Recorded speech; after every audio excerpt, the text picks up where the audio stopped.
À la porte de Marilou, y a un superbe tapis brosse. On pensait qu'il venait d'Écosse, tant le toucher en était doux. C'éient les poils du cul de ses amants.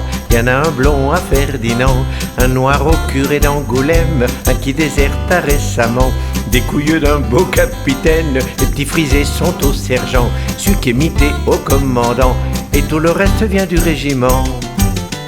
Sur la langue de Marilou, y avait un cheveu magnifique.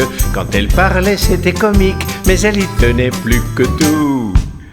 C'était le poil du cul de son amant, l'unique poil de Gaëtan, un authentique aristocrate qui a déploré sa vie durant de pas pouvoir s'en faire de natte. C'était pas celui de Constant qui en avait fait sa brosse à dents, ni de Germain qui en a qu'un dans la main.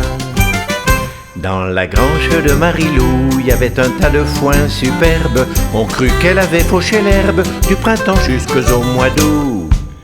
C'étaient les poils du cul de ses amants, y avait les tout bouclés charmants, des enfants de cœur de Saint-Sulpice, trois petits poils phosphorescents, d'un chinois qui avait la jaunisse et une gerbe de crin blanc, d'un moritier du Groenland, les autres venaient des moines du couvent. Sur le matelas de Marilou, on s'irritait salement les meules, on lui dit plein jusqu'à la gueule de chardons et branches de houx.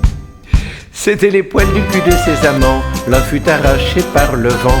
Du cul d'un prieur de la Mecque, y avait un poil encore fumant, tombé d'une selle de bicyclette, le poil d'un académicien qui marquait la page d'un livre ancien. Tout le reste en venait des paroissiens. Sur la tombe de Marilou, dans un beau médaillon ovale, en guise de souvenez-vous, luisait une touffe